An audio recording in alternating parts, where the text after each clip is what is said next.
All right, hello everybody. Today we are working on lesson 10.4 and talking about interquartile range and box plots. So with this, all of our interquartile ranges are required in order to create a box plot. A box plot is a statistical display. So we're going to talk about some important vocabulary here. Measures of variation. Interquartile range describes how a statistical set varies. So they're the values that describe the variability or spread of a data set. They describe how the values of a data set vary with a single number. One measure of variation is the range, which we know how to find. We take the highest and we subtract the lowest. So if we were to look at this data set here, we can find the range by taking the highest number 8 and subtracting the lowest value 0. Another measure of variation is called the interquartile range, what we also call the IQR. Before you can find this measure though, you need to first find the first and third quartiles. Now quartiles, if you're thinking about your Greek and Latin roots, quartiles has that word quart, which means quarters, right? Quarts, fourths. So we're talking about fourths. You're dividing with quartiles the data set into 4 equal parts. The first quartile, or Q1, is the median of the data values less than the median. So basically it's saying, what's the first half, the middle of the first half of the data?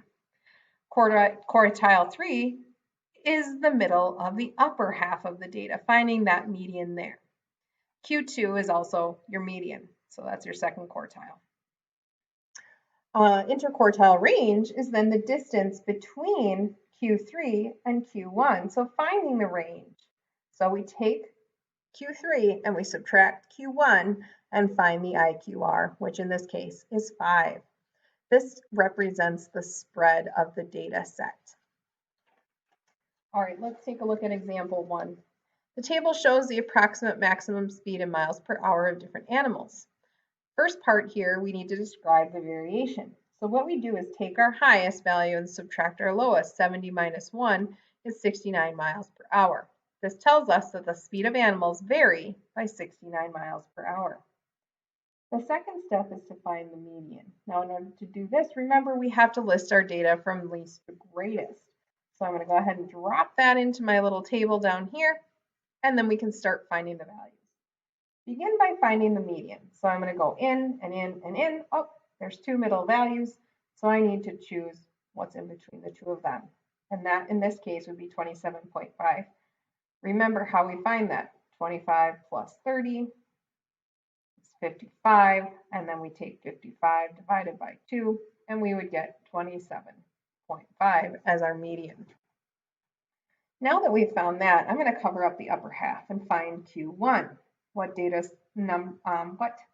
value is in the middle of the lower half? In this case, it would be 8. So the first quartile is 8. I'm going to do the same thing with the upper half. Cover down the lower. And what's in the middle here? This is 50. So Q3 is 50. Now, to find the interquartile range, we take that 50 and we subtract 8, which is quartile 1, and we get 42. We know then that the data values vary by 42 miles per hour. Let's go ahead and move on to the check. The average wind speeds for several cities in Pennsylvania are given in the table. Use the range and interquartile range to describe how the data varies. So begin by finding your highest, which is 11, and subtracting your lowest, which is 7.5, to find the range. So when we do that, we find that it's 3.5. So we could say the speeds vary by 3.5 miles per hour. Now, the second step, of course, is to find the median and the quartiles. So list your data from least to greatest, starting with 7.5. And remember, when I do this, I like to mark it off so that I know that I've used it. So as I write down the data point, I'm going to cross it off of the list so that I know that I've used all of them. My final step is I count them, make sure there's 7, and make sure there's 7 in my table. That gives me a full of checks, because if you're missing one of your data points, it's going to throw off your whole answer. So now the next step is to find your median. Starting from the outer edges, I move in until I come together. So I find here that my median is 8.9. Now we need to find Q1 and Q3. To do that, I cover up the median and everything after. And look, what's in the middle here? Well, 7.6 is in the middle here. I'm going to do the same thing with the upper half. What's in the middle there? It's a 9.5. Now we find our IQR by taking 9.5 minus 7.6, and you would find that the answer here would be 1.9 miles per hour. Now, we found quartiles, we found the median. We're now going to use this data to construct a box plot. A box plot, which is also called a box and whisker plot, uses a number line to show the distribution of a data set by plotting the median, quartiles, and extreme values. The extreme values or extremes are the greatest and least values in the data set. The extremes, quartiles, and median are referred to as a 5-number summary.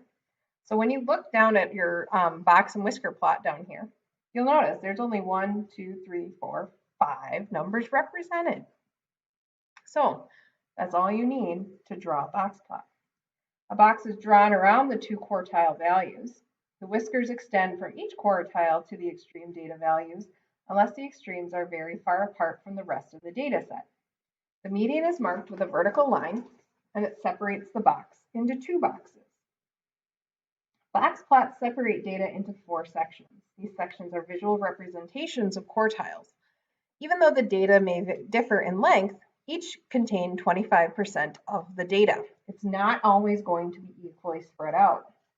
The 2 boxes represent the middle 50%, or the IQR, right? There's your IQR. A longer box or whisker indicates the data are more spread out in that section. A longer box or whisker does not mean there are more data values in that section. Each section contains the same number of values, 25% of the data. So let's turn the page to 564 and let's interpret a box plot. So this box plot shows the annual snowfall totals in inches for a certain city over a period of 20 years. Now, if we wanted to look at this, we can tell several things. We can see that this measures the extremes. The highest value would be about 250, okay? And the lowest value would be about 110. So we have a range of 110 inches to about 250 inches. You can then subtract that to find the actual range. The middle half of the data range from about 140 inches to about 195 inches. Because the boxes are shorter than the whiskers, there is less variation among the middle half of the data. Having less variation means there is greater consistency among the middle 50% of the data than in either whisker. Now, we would do the same thing for the check here. You could say that the gas mileage averages between 22 and 40 miles per gallon. The median value is 27. Your middle 50% would be from 25 to 33. So we can tell a lot from looking at a box plot. So now let's continue on with creating our own box plot. So the table shows the recorded speeds of cars traveling on a county road. So we take a look at this, and you begin by ordering your data from least to greatest. Then you find your 5-number summary. So once we've gotten it written out, now we're going to say 1, 2, 3, 4, 5, 6, 7, 8, 9, 10, 11. 1, 2, 3, 4, 5. So 25 is going to be my median. And I'm going to look at the lower values. Okay, 22 should be my Q1. I'm going to look at the upper half. 34 would be my Q3. My upper extreme is 40 and my lower extreme is 19. So on these 5 data points, I'm going to put a dot on my number line. Okay, so once I've created a number line, I'm going to put a dot on there. I'm just going to dot on 19 and 22 and 25 and 34 and 40. Then the middle the middle three get the box around there, and then there's a vertical line put at the median.